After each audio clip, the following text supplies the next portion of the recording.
Hello everyone. आज के class में बताने वाले हैं मोस्ट इम्पोर्टेंट जीके का क्वेश्चन के बारे में। ठीक है ना, तो ध्यान दीजिएगा।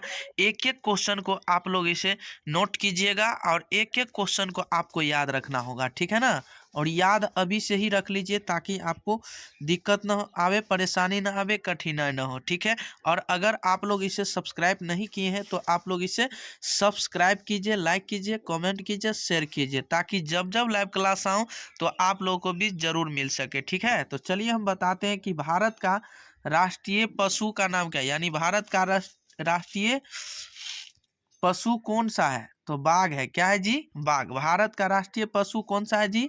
तो बाघ है, याद रखिएगा। ठीक है ना। चलिए अब अगला नंबर क्वेश्चन है आपका कि भारत का राष्ट्रीय पेड़ कौन सा है। भारत का आपको कह दिया जाए कि राष्ट्रीय पेड़ कौन सा है जी, बताइए। तो बरगद का पेड़। क्या है जी? बरगद। बफोर बरगद, बफोर बरगद, बरगद का पेड़ हो जाएगा। ठीक है, चलिए आप बताइए भारत का राष्ट्रीय फूल, भारत का राष्ट्रीय फूल कौन सा है जी? तो बताइए कमल। कफोर कमल, क से कमल, क से कमल। ठीक है ना, याद रखने के लिए क से कमल। ठीक है, आप बताइए अगला नंबर, भारत का राष्ट्रीय जलीय जीव कौन सा है, यानी राष्ट्रीय जलीय जीव कौन सा है, बताइए। गंगा। क्या है? गंगा। भारत का राष्ट्रीय जलीय जीव कौन सा है जी? गंगा है। क्या है? गंगा। समझ गए ना, कौन सा है जी? गंगा। चलिए आप बताइएगा, आपका अगला पॉइंट है, अगला नंबर क्वेश्चन, भारत का राष्ट्रीय फल कौन सा है जी? बताइए। फल में कहेगा ना तो मैंगो। क्या हो जाएगा? यानी आम। क्या होगा? आम। क्या होगा भारत का राष्ट्रीय फल? समझ गए ना, आम होगा। ठीक है, चलिए अगला नंबर क्वेश्चन पे ध्यान दीजिएगा। अगला नंबर क्वेश्चन है आपका मोस्ट इंपोर्टेंट क्वेश्चन, जो कि ध्यान दीजिएगा, भारत के राष्ट्रीय झंडे की लंबाई और चौड़ाई में अनुपात कितना होता है, बताइए। भारत के राष्ट्रीय झंडे की लंबाई और चौड़ाई में अनुपात कितना होता है? 3:2, यानी 3:2 होगा। क्या होगा? 3:2 हो जाएगा। ठीक है, भारत का राष्ट्रीय खेल कौन सा है? भारत का राष्ट्रीय खेल कौन सा है जी? हॉकी। क्या है? हॉकी। भारत का राष्ट्रीय खेल कौन सा है जी? हॉकी है। समझ गए ना। चलिए अगला नंबर क्वेश्चन से पे ध्यान दीजिएगा। अगला नंबर क्वेश्चन है आपका कि मछली किसकी सहायता से सांस लेती है, यानी मछली जो श्वास लेती है ना, किस किस चीज से? गलफड़ों से। गलफड़ों से लेते हैं। किस चीज से? गलफड़ों से लेते हैं। ठीक है, अगला पॉइंट बताइए, भारत में सबसे पहले सूरज किस राज्य में निकलता है? भारत में सबसे पहले सूरज किस राज्य में निकलता है जी? बताइए। अरुणाचल प्रदेश में। अरुणाचल प्रदेश में यानी निकलता है। ठीक है, अब बताइए अगला नंबर क्वेश्चन है आपका, भारत का राष्ट्र गान किसने लिखा है, यानी भारत का राष्ट्रीय गान किसने लिखा है जी? रविंद्रनाथ टैगोर। क्या है? रविंद्रनाथ टैगोर है। क्या है जी? रविंद्रनाथ टैगोर। ठीक है, अब बताइए अगला नंबर क्वेश्चन है आपका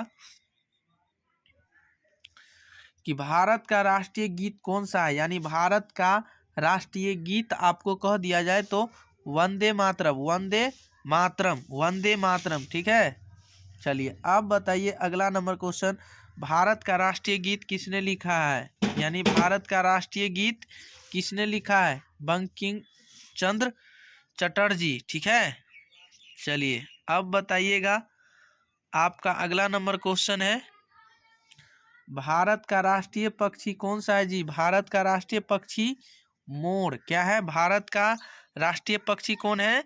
मोर है। अब बताइए कौन सा विटामिन आंवले में प्रचुर मात्रा में मिलता है? तो विटामिन सी। क्या है? विटामिन सी मिलता है। अब बताइए अगला नंबर, कागज का आविष्कार किस देश में हुआ, यानी कागज का आविष्कार किस देश में हुआ? तो चीन में हुआ है। किस में?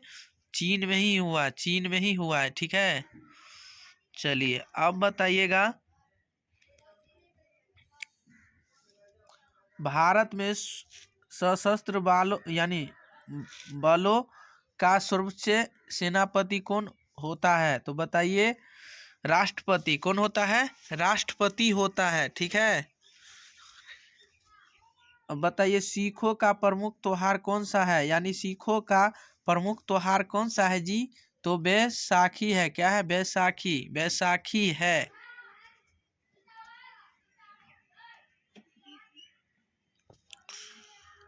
अब बताइए क्वेश्चन, लौह पुरुष किस महापुरुष को कहा जाता है? सरदार पटेल को, सरदार पटेल को कहा जाता है। किसको? सरदार पटेल को कहा जाता है। ठीक है, चलिए अगला नंबर क्वेश्चन है आपका कि टेलीफोन का आविष्कार किसने किया था? टेलीफोन का आविष्कार किसने किया था?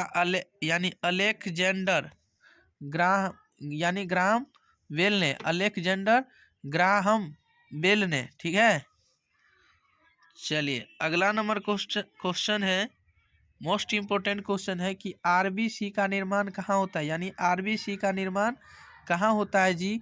अस्थि मज्जा में। कहाँ होता है?